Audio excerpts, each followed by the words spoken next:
اور ایک اور حدیث ہے جو کم از کم صحیح بخاری میں 4 دفعہ ڈیٹیل کے ساتھ آئی ہے، وہ سیدنا ابو بکر کا خطبہ ہے نبی صلی اللہ علیہ وآلہ وسلم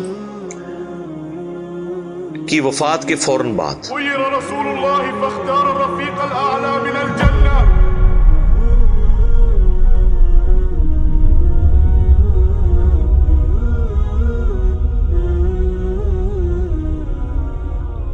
اس کے اوپر میری الگ سے بھی کئی ایک ویڈیوز ریکارڈڈ ہیں جس میں میں نے وہ احادیث ڈسپلے بھی کی ہیں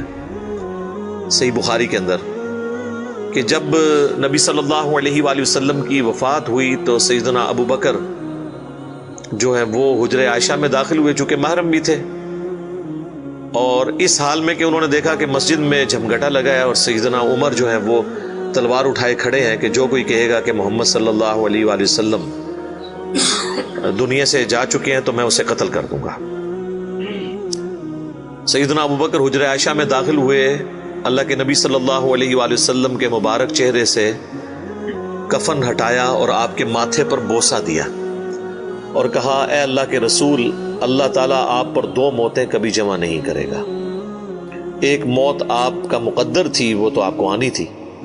یعنی ہر انسان کے لیے ایک ہی موت ہے، دوسری موت نہیں۔ اب آپ آخرت کی زندگی میں چلے گئے تو موت کا مزہ جو ایک دفعہ تو سب نے چکھنا تھا وہ آپ نے چکھ لیا، یہ 2 موتیں جمع نہیں کرے گا۔ اس کا مطلب یہ تھا کہ سیدنا عمر کو جو یہ غلطی لگ گئی تھی کہ شاید نبی علیہ السلام ڈورمنٹ پوزیشن میں چلے گئے ہیں اور آپ دوبارہ دنیا میں واپس آ جائیں گے، جس طرح کہ سیدنا موسیٰ علیہ السلام کوہ طور سے واپس آئے تھے، تو اس کی آپ نے نفی کی کہ نہیں، اس طرح نہیں ہو سکتا، ایک ہی دفعہ موت آنی ہوتی ہے، اب حضور کو موت آئی، اب آپ دنیا میں واپس نہیں آئیں گے۔ سورۃ الواقعہ میں سورہ یاسین میں واضح موجود ہے کہ جو دنیا سے چلا گیا وہ واپس نہیں آئے گا۔ اور اس کے بعد سیدنا ابو بکر، صحیح بخاری کے الفاظ ہیں، مسجد نبوی میں آئے اور دیکھا کہ سیدنا عمر کے گرد لوگ جمع ہیں، تو وہ سیدھا ممبر پہ چڑھے اور کہا عمر کو اس کے حال پہ چھوڑ دو، یعنی اس وقت حضرت عمر کو یعنی سمجھانے کی لوگ کوشش کر رہے تھے، تو انہوں نے کہا ان کو چھوڑ دے، آپ میری طرف متوجہ۔ چونکہ سیدنا ابو بکر کا ایک مرتبہ اس حوالے سے سیدنا عمر سے بھاری تھا، لوگ ان کی طرف متوجہ ہوئے، تو انہوں نے ممبر پر چڑھتے ہی پہلا جملہ حمد و ثناء کے بعد جو بولا وہ پاکستان کے قانون 295C میں کروڑوں لوگ شاید اسے گستاخانہ جملہ سمجھتے ہیں، اگر ان کو پتہ نہ ہو کہ یہ سیدنا ابو بکر کا خطبہ ہے۔ ہم نے سوشل ایکسپیریمنٹ بھی کیا ہے اس پہ، کسی کو بتایا کہ بھئی یہ دیکھیں، اگر کوئی شخص یہ کہے کہ جو شخص محمد کی عبادت کرتا تھا وہ جان لے کہ محمد مر چکے ہیں، اور جو اللہ کی عبادت کرتا ہے وہ جان لے کہ اللہ زندہ ہے، اسے کبھی موت نہیں آئے گی، تو آگے سے جواب سننے کو ملا یہ کون گستاخ ہے جس نے یہ بات کی ہے؟ کوئی بھی نہیں، حضور کی تو عبادت کوئی بھی نہیں کرتا ہے، کون جملے بنا دو۔ تو ہم نے بتایا یہ بخاری شریف میں کم از کم 4 جگہ موجود ہے، وما محمد الا رسول، تو قرآن میں آیا نا۔ صحیح بخاری میں حضرت ابو بکر کے خطبے کے الفاظ یہ ہیں، من کان یعبد محمدا فان محمدا قد مات، جو کوئی بھی تم میں محمد کی عبادت کرتا تھا تو جان لے کہ محمد مر چکے، مات کے الفاظ ہیں۔ فإنه من كان يعبد محمدا فإن محمدا قد مات۔ وَمَن يَعْبُدُ اللَّهَ، اور جو کوئی اللہ کی عبادت کرتا ہے یا کرے گا، مضارع کا صیغہ استعمال ہوا ہے، فَإِنَّ اللَّهَ حَيٌّ لَا يَمُوتُ، تو بے شک اللہ تعالیٰ زندہ ہے، اسے کبھی موت نہیں آئے گی۔ تو یہ خطبہ آپ نے یعنی پڑھا، اور پھر اس کی دلیل میں سیدنا ابو بکر نے قرآن کی یہی آیت تلاوت کی، سورہ آل عمران آیت نمبر 144، اور امام بخاری نے کتاب التفسیر چیپٹر جو قرآن کی تفسیر کا لکھا ہے صحیح بخاری کے اندر، اس آیت کو انہوں نے ہیڈنگ بنا کے یہ حضرت ابو بکر کا خطبہ نقل کیا ہے، وما محمد الا رسول قد خلت من قبلہ الرسل افئن مات او قتل انقلبتم علی اعقابکم، محمد تو نہیں مگر ایک رسول، اگر یہ مر جائیں یا قتل کر دیے جائیں تو کیا تم دین سے الٹے قدم پھر جاؤ گے؟ وما محمد الا رسول قد خلت من قبله الرسل افإن مات او قتل انقلبتم على اعقابكم ومن ينقلب على عقبيه فلن يضر الله شيئا وسيجزي الله الشاكرين. اور جو کوئی دین سے الٹے قدم پھرے گا تو اللہ کا کوئی نقصان نہیں کرے گا اور اللہ تعالیٰ ثابت قدم رہنے والوں کو جزا دے گا، جو شاکرین ہوں گے، شکر گزاری کی روش اختیار کرنے والے۔ پھر آپ نے اگلی ایک اور آیت تلاوت کی، سورہ الزمر کی آیت نمبر 30، انک میت و انہم میتون، اے نبی بے شک تمہیں بھی مرنا ہے اور تمہارے مخالفین کو بھی مرنا ہے۔ وہ آیت بھی آپ نے تلاوت کی۔ تو آپ اندازہ کریں کہ یعنی صحابہ کرام جو ہیں وہ اپنی بات کی دلیل میں قرآن سے آیات پیش کیا کرتے تھے۔ وہ کہتے ہیں نا ساڑھے خلاف آیتاں پڑھ دینے جی قرآن تو بھئی قرآن اگر تھوڑے خلاف آیت ہے نا تو تھی مسلمان نہیں ہو، کیونکہ مسلمان تو وہ ہوتا ہے کہ جو قرآن کے مطابق ہو، نہ کہ یہ کہ اس کے عقیدوں کے خلاف قرآن میں آیت آ جائے۔ تو اگر کوئی کہہ رہا ہے ساڑھے خلاف آیتاں پڑھتا ہے تو سمجھ لو کہ پھر تسی تو کافر ہی ہوئے نا، مسلمان کے خلاف تو قرآن کی آیت نہیں پڑھی جا سکتی نا۔ اگر آپ کا وہ عقیدہ ہے تو آپ کے خلاف کہاں سے ہوگی؟ تو صحابہ کرام دیکھیں کہ قرآن سے دلیل پیش کیا کرتے تھے، یعنی وہ اپنی بات کی دلیل بھی قرآن سے پیش کرتے تھے۔ لیکن یہاں پہ ایک بڑی حیران کن چیز ہے جس کو میں نے ہی پوائنٹ آؤٹ کیا ہے، میں نے کہیں پڑھے ہوئے نہیں یہ دیکھا، حالانکہ یہ بہت ضروری تھا کہ اس چیز کو ہائی لائٹ کیا جاتا، کہ حضرت ابو بکر نے ایک فرضی جملہ کیوں بولا؟ کوئی ضرورت نہیں تھی، اور جملہ بھی ان لوگوں کے سامنے بولا کہ جن میں سے کوئی بھی رسول اللہ کی عبادت نہیں کرتا تھا۔ یہ لوگ ہوتے تو یہ ان کو کھڑے ہو کے کہتے بھی تو کی اتنے تقریریں پہ کرنا ہے، کوئی دروشی پڑھ تو اتنے حضور دی میت ہوتے تو اتنے گستاخانہ آیتاں پڑھ رہے ہیں کہ جی جو محمد کی عبادت کرتا تھا وہ جان لے کے محمد مر چکے ہیں۔ ایک اتنے لکھے ہے قرآن اچ کون ہی گلا بنانا ہے، سیدھے کوئی عبادت نہیں کرتے، خود سے ہی باتیں بناتے ہو۔ سیدنا ابو بکر نے بیسیکلی امت کو یہ میسج دیا کہ نبی علیہ السلام کی تعلیم یہ ہے کہ آپ کو بت نہیں بنانا، اور اس پہ میں بولا کرتا ہوں کہ یہ محمد رسول اللہ صلی اللہ علیہ وآلہ وسلم کی کامیابی ہے کہ آپ نے ایسی ٹیم اپنے بعد چھوڑی ہے جو ان کی میت پہ ان کے فضائل بیان نہیں کر رہی، توحید بیان کر رہی ہے، کیونکہ ان کو پتا تھا کہ محمد رسول اللہ سے بھی آلموسٹ 500-600 سال پہلے ایک شخصیت دنیا میں گزری جس کے نام پہ دنیا کا سب سے بڑا شرک ہو رہا ہے، عیسیٰ ابن مریم۔ نبی صلی اللہ علیہ وآلہ وسلم نے ایک دوسرا عیسیٰ ابن مریم بن جانا تھا اگر صحابہ کرام شروع میں اس معاملے کو کل نہ کرتے،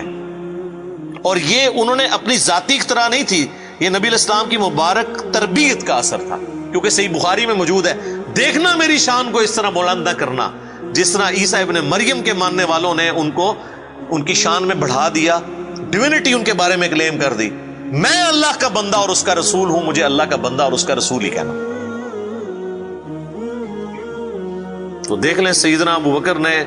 عقیدہ توحید اس وقت امت میں راسخ کیا۔ یہاں تو کوئی پیر کوئی بزرگ مر جاتا ہے نا تو اس کی شان میں نغمے بنا لیے جاتے ہیں۔ یہ بھی دیکھ لیں آپ، کل خادم رضوی صاحب کی ڈیتھ کے اوپر وہ کسی نے راتوں رات بیٹھ کے ترانہ بھی لکھ لیا ہے، اور وہ ترانہ انہوں نے بڑے اچھے انداز میں اس کو گا بھی دیا ہے، اور ان کی میت کے اوپر وہ چل بھی رہا ہے۔ اور نبی علیہ السلام سے زیادہ تو کوئی تعریف کے لائق نہیں ہے نا مخلوقات میں، لیکن آپ کی میت کے اوپر کوئی درود شریف کی کوئی گھیٹیاں نہیں پڑھیاں جا رہی ہیں، کوئی چادر نہیں کھلاری ہوئی، توحید کا خطبہ بیان ہو رہا ہے کہ اللہ کے نبی فوت ہو چکے ہیں۔ سیدنا عمر کے الفاظ ہیں صحیح بخاری میں، جب میں نے ابو بکر کا یہ خطبہ سنا تو میری ٹانگیں میرے جسم کا بوجھ نہیں اٹھا سکی۔ اچھا، آپ لوگ قرآن و حدیث سنتے ہیں تو غصہ آ جاتا ہے، صحابہ قرآن و حدیث اپنے عقیدے کے خلاف سنتے تھے نا تو ان کی ٹانگیں ان کے جسم کا بوجھ نہیں اٹھاتی تھی، وہ اتنے پشیمان ہوتے تھے کہ میں غلط کانسیپٹ کے اوپر ہوں، میں فوراً رجوع کروں۔ اور سیدنا ابو بکر کے خطبے کے بعد سیدنا عمر کہتے ہیں مجھے یقین آ گیا کہ حضور فوت ہو چکے ہیں۔ اور پھر بخاری کے الفاظ ہیں، صحابہ کہتے ہیں کہ ہم کئی دن تک ہماری یہ حالت تھی، جب ہم ایک دوسرے کو ملتے تھے نا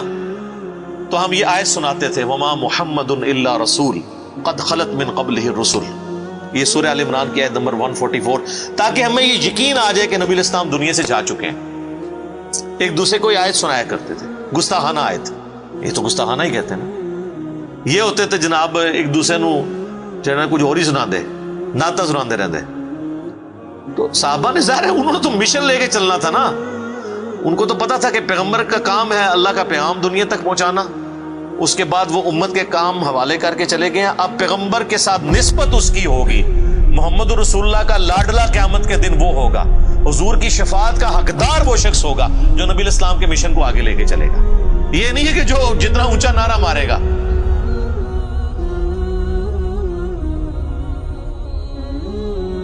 یہ چیز نہیں۔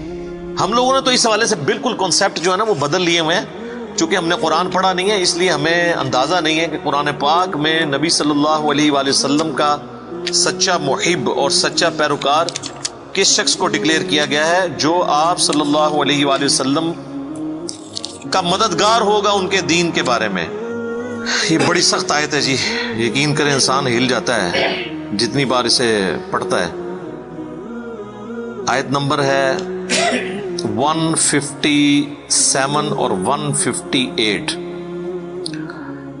الذين يتبعون الرسول النبي الأمي الذي يجدونه مكتوبا عندهم في التوراة، یعنی اہل ایمان کے بارے میں آ رہا ہے کہ یہ اس نبی کی پیروی کر رہے ہیں، اس نبی امی کی جس کا ذکر یہ لکھا ہوا پاتے ہیں اپنے پاس تورات اور انجیل میں۔ یأمرهم بالمعروف، جو انہیں حکم دیتے ہیں نیکی کا، وینہاہم عن المنکر، اور روکتے ہیں انہیں برائی سے، وَيُحِلُّ لَهُمُ الطَّيِّبَاتِ، اور حلال کرتے ہیں ان کے لیے پاکیزہ چیزیں، وَيُحَرِّمُ عَلَيْهِمُ الْخَبَائِثَ، اور حرام کرتے ہیں خبیث چیزیں، یعنی اللہ کے اذن سے وہ شریعت کا پیغام پہنچاتے ہیں۔ وَيَدَعُ عَنْهُمْ إِصْرَهُمْ وَالْأَغْلَالَ الَّتِي كَانَتْ عَلَيْهِمْ، اور جو بوجھ ان پر پڑ چکے تھے، جو ان کے گلوں میں توق تھے، جو خود ساختہ ایک قسم کی شریعت اڈاپٹ کر لی تھی، وہ ان سے دور کرتے ہیں۔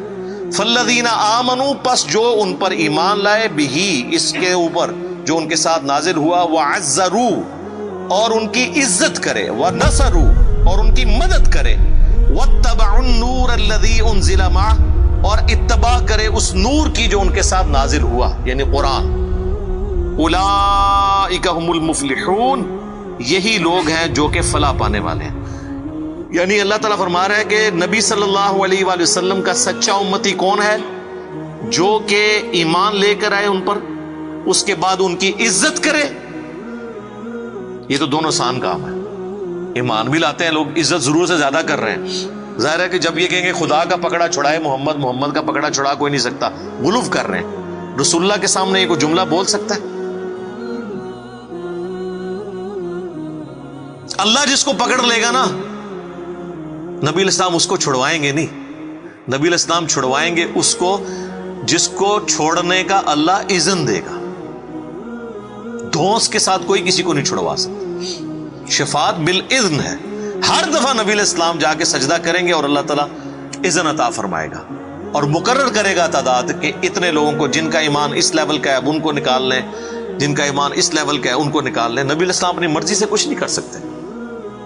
یہ تو عقیدہ ہی گستاخانہ ہے۔ تو اللہ تعالیٰ ہمارا ایمان لاؤ اس نبی کے اوپر، عزت کرو، وَنَصَرُوا، اور مدد کرو ان کی کاز میں، ان کے مشن میں، وَاتَّبَعُوا النُّورَ الَّذِي أُنزِلَ مَعَهُ، اور اتباع کرو اس نور کی جو ان کے ساتھ نازل ہوا، یعنی قرآن۔ اولئک هم المفلحون، ایسے لوگ ہیں فلاح پانے والے، یہ لوگ فلاح پائیں گے۔ تو فلاح کے لیے صرف